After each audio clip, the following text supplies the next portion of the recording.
Hello students, आज हम लोग फिजिक्स का इलेक्ट्रिसिटी को आगे बढ़ाएंगे, है ना। तो हम लोग पिछले क्लास में सर्किट पढ़ चुके थे, type difference between ammeter and voltmeter, ammeter and galvanometer कर चुके थे। तो आज हम लोग आगे बढ़ते हैं ओम्स लॉ के साथ, है ना। तो ओम्स लॉ क्या होता है? Ohm's law. तो आज हम लोग स्टार्ट करेंगे ओम्स लॉ। तो ओम्स लॉ क्या बोलता है? ध्यान दोनों, according to Ohm's law, Ohm's law के अनुसार क्या है कि जो हम लोग के किसी भी सर्किट में जो वोल्टेज होता है, सर्किट में जो वोल्टेज होता है वो डायरेक्टली प्रोपोर्शनल होता है। किससे? वो डायरेक्टली प्रोपोर्शनल होता है करंट से, जो सर्किट में करंट फ्लो कर रहा है।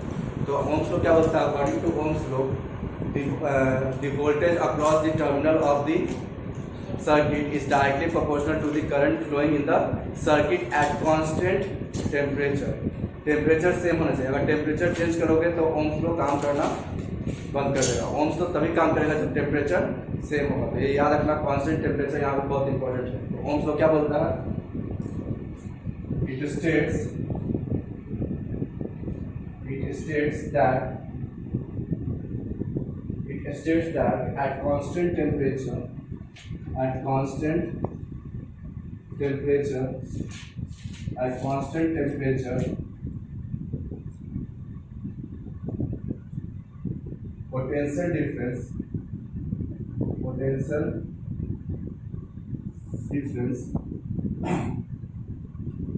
potential difference across the terminal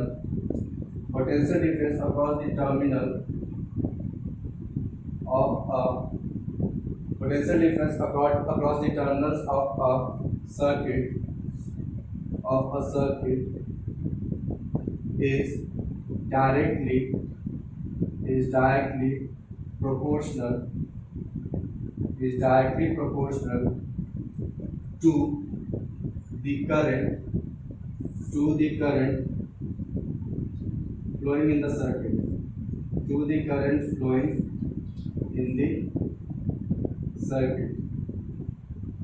ध्यान दो। ओम्स लॉ क्या बोलता है? Ohm's law states that at constant temperature अगर सेम होगा, ठीक है, कांस्टेंट होगा, तब पोटेंशियल डिफरेंस जो टर्मिनल्स पे होगा, किसके? सर्किट के टर्मिनल्स पे जो पोटेंशियल डिफरेंस होगा वो डायरेक्टली प्रोपोर्शनल होगा उस सर्किट में जो करंट फ्लो कर रहा है उससे, ठीक है। मतलब कि इसको अगर मैथमेटिकली बोले हम लोग, mathematically V is directly proportional to I, potential difference is directly proportional to current। तो इसी को हम लोग लिख सकते हैं V is equal to I R, जहाँ पे R क्या है? Where R is equal to electric constant,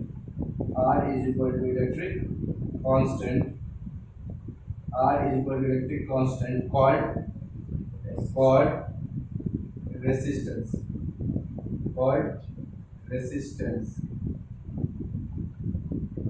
तो R क्या होता है? एक इलेक्ट्रिक कांस्टेंट होता है, इसको क्या बोलते हैं? रेजिस्टेंस। समझ में आया?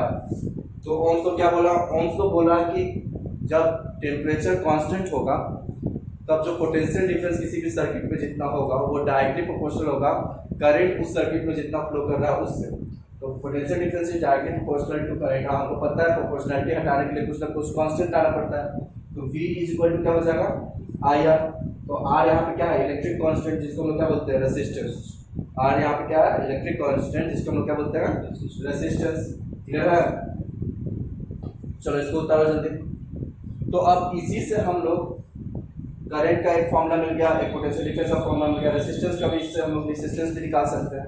अब ध्यान देना, रेजिस्टेंस अगर बोलने का, कांस्टेंट रेजिस्टेंस अगर बोलने का मतलब क्या है यहाँ पे सिंपली समझिए। अगर टेम्परेचर कांस्टेंट है, टेम्परेचर में कोई चेंज नहीं है, ठीक है, पोटेंशियल डिफरेंस उसमें कुछ फ्लो कर रहा होगा, एक ही मटेरियल होना चाहिए, मटेरियल चेंज नहीं होना चाहिए, मटेरियल सेम होना चाहिए, ठीक है।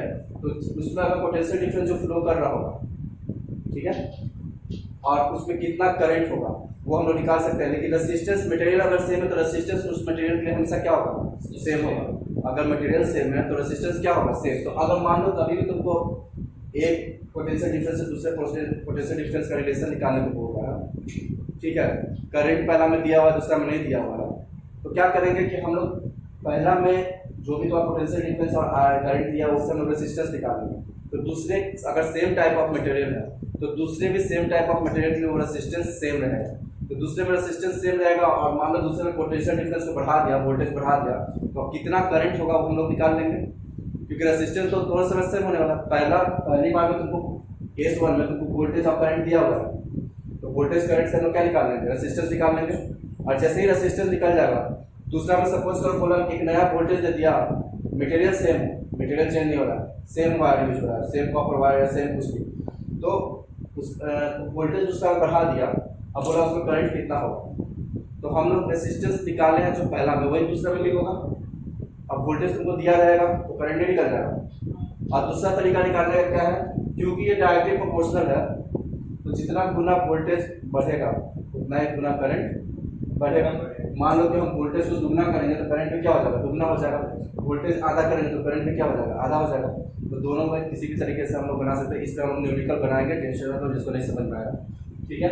तो ओम्स को समझ में आ गया। ओम्स को क्या बोल रहा है, किसी भी सर्किट में वोल्टेज जो होता है वो डायरेक्टली प्रोपोर्शनल होता है किससे, करंट से, जब तुम्हारा टेम्परेचर कांस्टेंट हो, टेम्परेचर चेंज नहीं होना चाहिए। याद रखना, टेम्परेचर चेंज होगा तो ओम्स लो काम नहीं करेगा, ठीक है। अब तो हमको मिल गया V is directly proportional to I, that means V is equal to IR, where V is equal to potential difference, I is equal to current and R is equal to electric constant called resistance. अब थोड़ा इस resistance को थोड़ा ज्यादा और हम देख तो चलते हैं, इसको उतार लेना, पॉज करके। अब नेक्स्ट जो टॉपिक हम लोग ओम्स लॉ पढ़े, ओम्स लॉ में एक नया टॉपिक आ गया रेजिस्टेंस, है ना। तो रेजिस्टेंस का जब हम बात करते हैं तो what is resistance, resistance actually में है क्या, रेजिस्टेंस क्या है, ठीक है। The opposition of the flow of current is called resistance. तो किसी जो करंट के फ्लो को अपोज करे, अपोज करने मतलब उसको रोके, ठीक है। करंट के फ्लो को रोकने का, जो किसी भी सर्किट में करंट फ्लो करता है उसको जो रोकने का कोशिश करता है उसी को हम क्या बोलते हैं, resistance. The opposition of the flow of current in a circuit is called resistance. Current के फ्लो को जो रोकता है सर्किट में उसको हम क्या बोलेंगे, रेजिस्टेंस। समझाया तो लिख लो, the opposition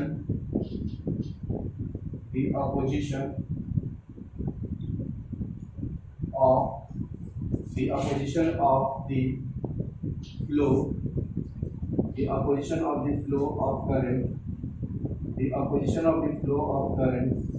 electric current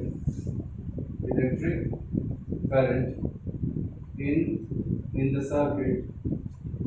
circuit is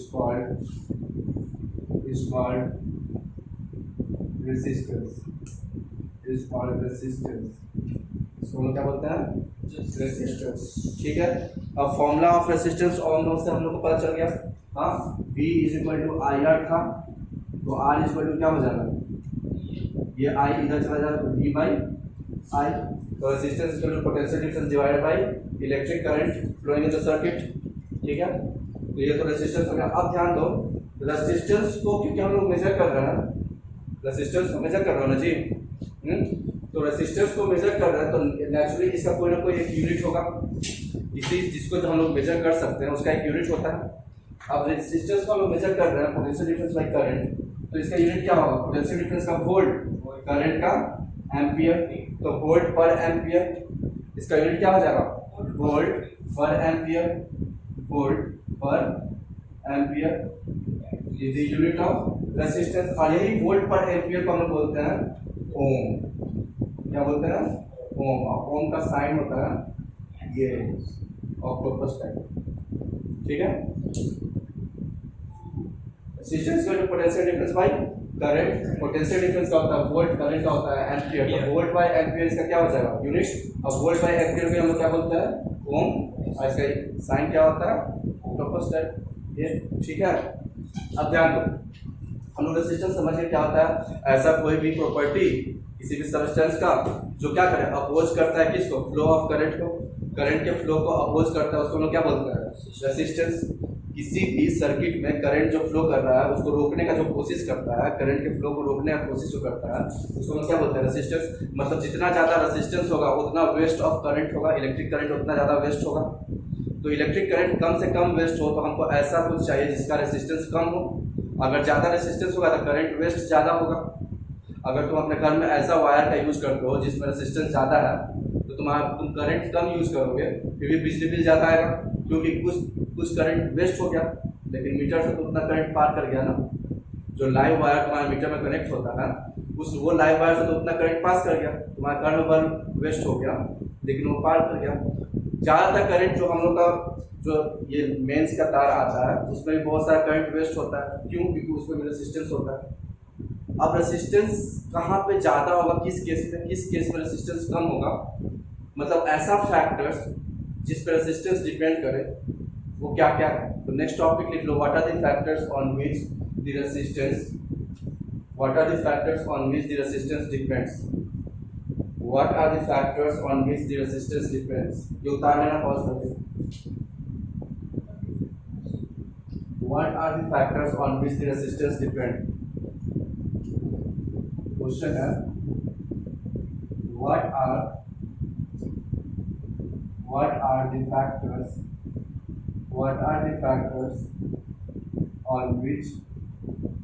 what are the factors on which the resistance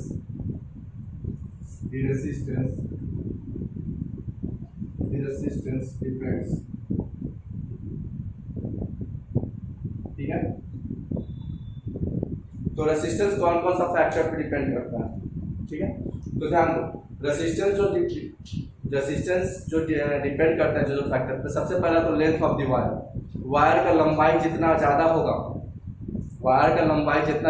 current को उतना ज़्यादा दूर ट्रेवल करना पड़ेगा। वायर का लंबाई अगर ज़्यादा होगा तो करंट को उतना ही ज़्यादा दूर ट्रेवल करना पड़ेगा, और जितना ज़्यादा करंट करेगा उतना ही चांसेस है उसका लॉस होने का।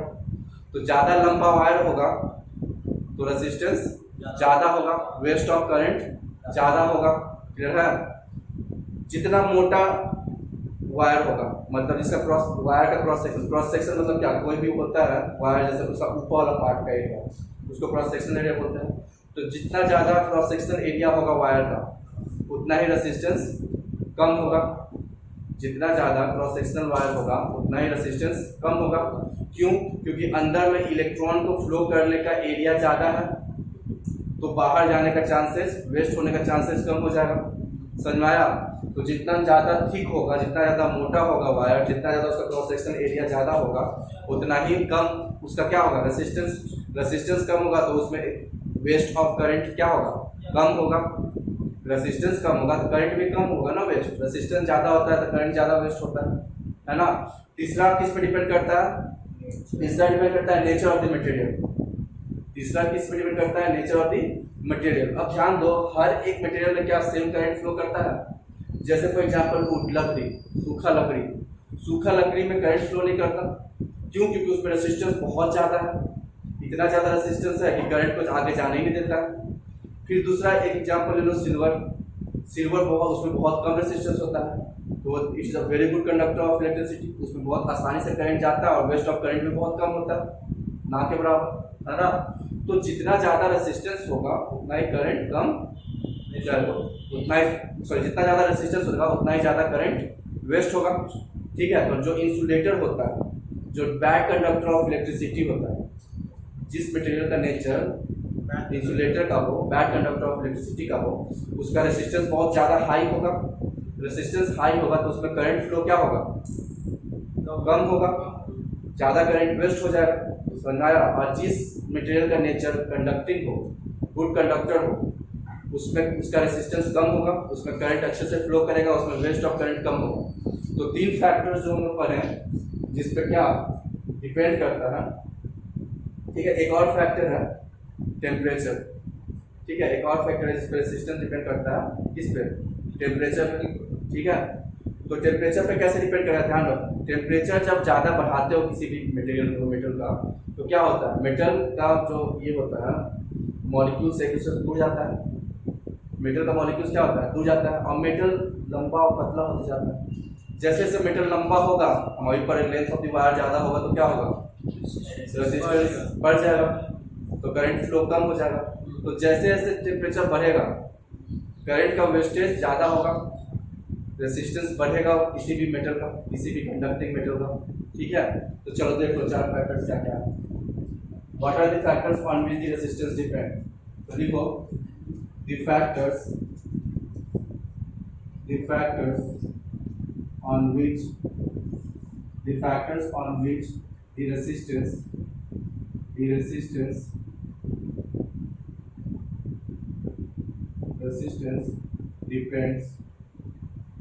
depends are point number 1,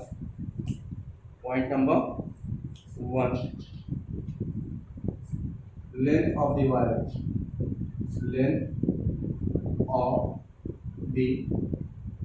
conductor लिख दो, वायर लिख दो, जो भी लिख दो जिसमें इलेक्ट्रिक करंट पास कर रहा है। ठीक है, लेंथ ऑफ द कंडक्टर, ठीक है, लेंथ ऑफ द कंडक्टर। तो ज़्यादा लंबा होगा उतना ही ज़्यादा रेजिस्टेंस होगा। तो आप लिख दो higher the length of the conductor, higher the length of the conductor के जब वायर लिख सकते हो। ठीक है, higher the length of the conductor या wire, higher will be the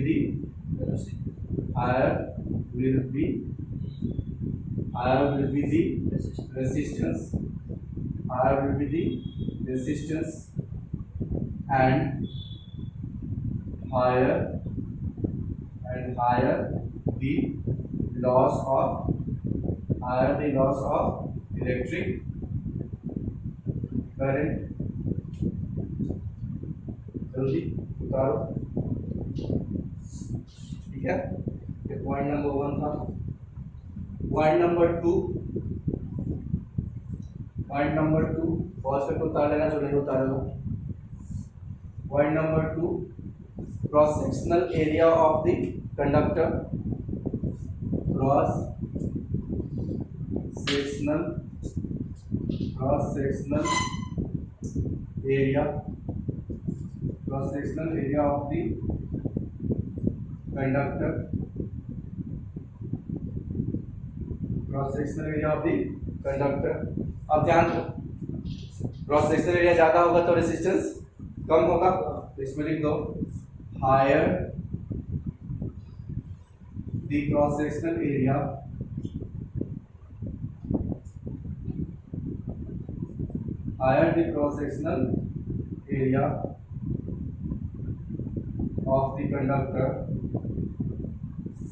of the conductor higher the cross sectional area of the conductor, lower will be the resistance, and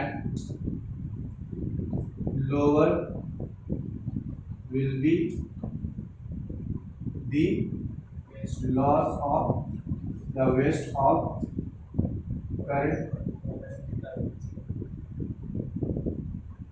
waste ज़्यादा better, lower will be the waste of current। ठीक है, lower will be the waste of current। ठीक है, point number 3 इसको पास को उतारना जल्दी उतारे। पॉइंट नंबर 3 क्या बोल रहा है, nature of the materials.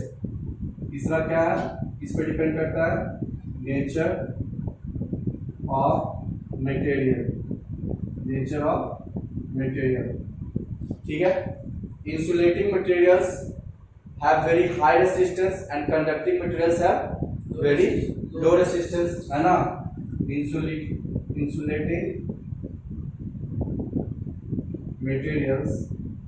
insulating materials have very high resistance and conducting material and conducting materials have very less resistance। ठीक है। अब कंडक्टिंग मटेरियल में भी किसी मटेरियल का बहुत ज़्यादा कम है, किसी का थोड़ा कम है, किसी का थोड़ा ज़्यादा है ना। जैसे सिल्वर का बहुत ज़्यादा कम है, कॉपर का सिल्वर से ज़्यादा रेसिस्टेंस है, आयरन का उससे भी ज़्यादा रेसिस्टेंस है ना। तो ये लोग कंडक्टिंग मटेरियल है, लेकिन इसमें भी ऊपर नीचे हो सकता है। ठीक है, तो ये हो गया तुम्हारा तीसरा पॉइंट। चौथा पॉइंट क्या होगा? टेम्परेचर। चौथा पॉइंट क्या होगा? टेम्परेचर।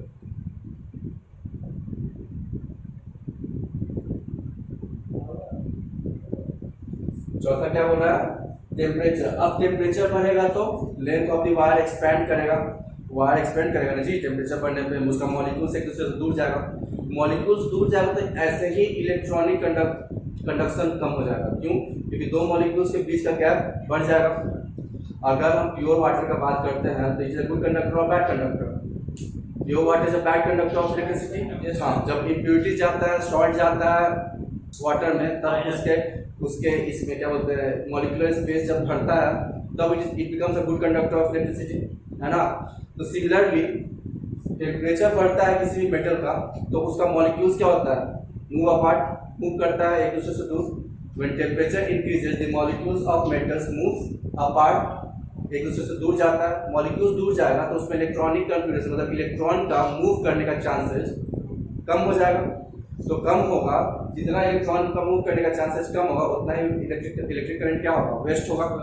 ठीक है, तो इसका मतलब ये है कि और ऊपर से ऐसे हम पढ़े कि लेंथ बढ़ने से टेम्परेचर ये क्या होता है? रेजिस्टेंस बढ़ जाता है। तो जैसे ही टेम्परेचर बढ़ाओगे मेटल में तो मेटल एक्सपेंड करेगा ना, एक्सपेंड करेगा तो क्या होगा? उसका लंबाई बढ़ेगा तो उसमें ऑलरेडी रेजिस्टेंस बढ़ेगा। तो लिख लो यहाँ पे विद इंक्रीज इन टेम्परेचर, लिख लो, उस दिन नहीं लिख पाया, विद इंक्रीज इन टेम्परेचर का लिख पाया ना सेम। अच्छा, लिख पाया था, सेम लिख पाया ना, लिख पाया था। With increase in temperature, with increase in temperature, with increase in temperature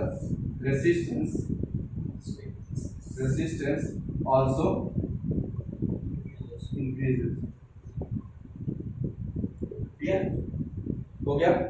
तो ये था वो चार फैक्टर जिस पे कौन डिपेंड करता था? Resistance.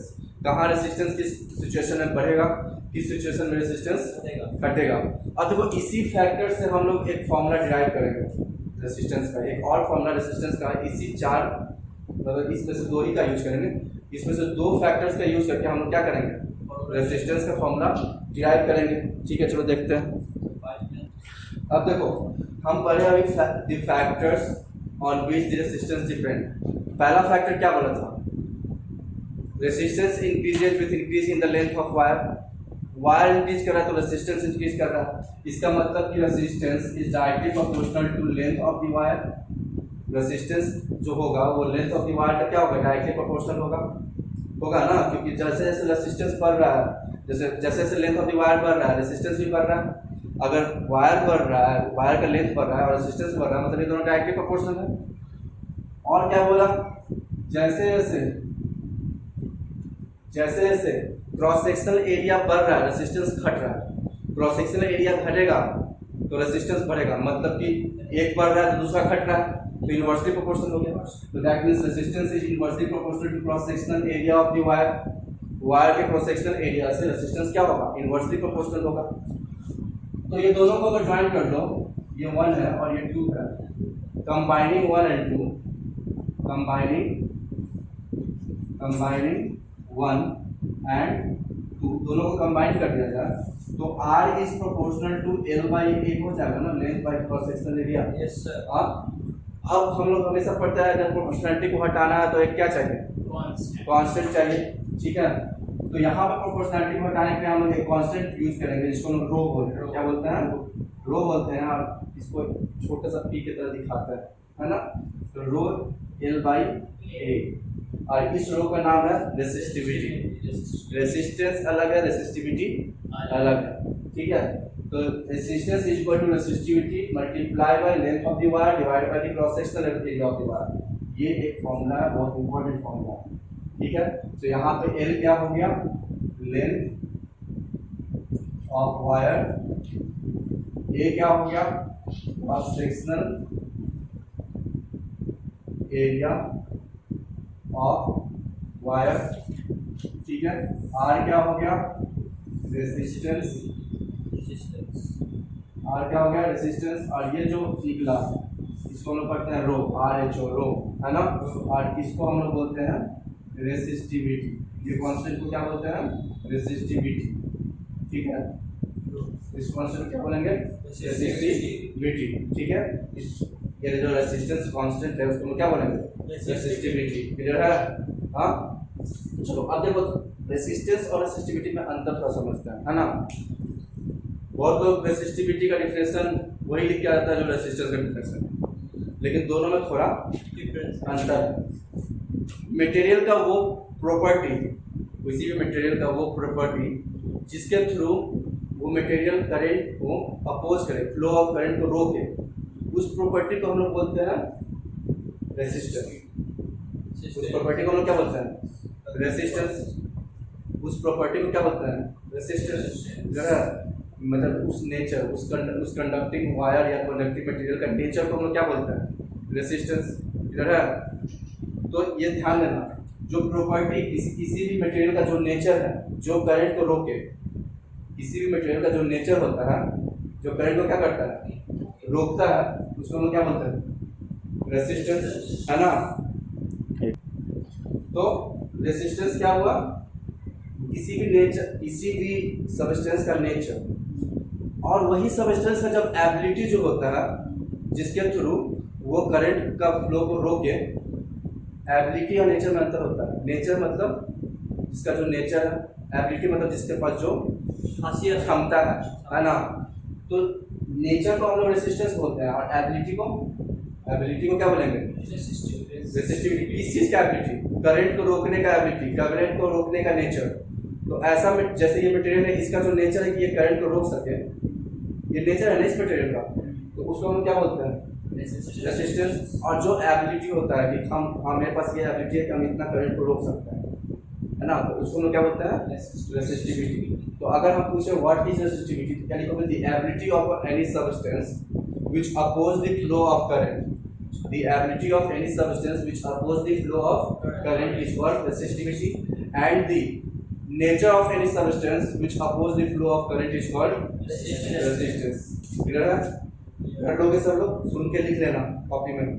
Nature of a substance which oppose the flow of current is called resistance, and the ability of any substance which oppose the flow of current is called resistivity. और ये होता है मेरा रेसिस्टेंस का formula, ठीक है। तो इस पर हम लोग कुछ न्यूमेरिकल करेंगे अगले क्लास में। तुम लोग बुक में है, करना भी, जो क्वेश्चन नहीं बनेगा हमसे पूछना इससे रिलेटेड, या पीछे जो भी पढ़ा है उससे रिलेटेड, है ना। क्वेश्चन किसी का नहीं आ रहा है, तो क्वेश्चन पूछना, ठीक है। और इसके आगे हम नेक्स्ट क्लास में करेंगे।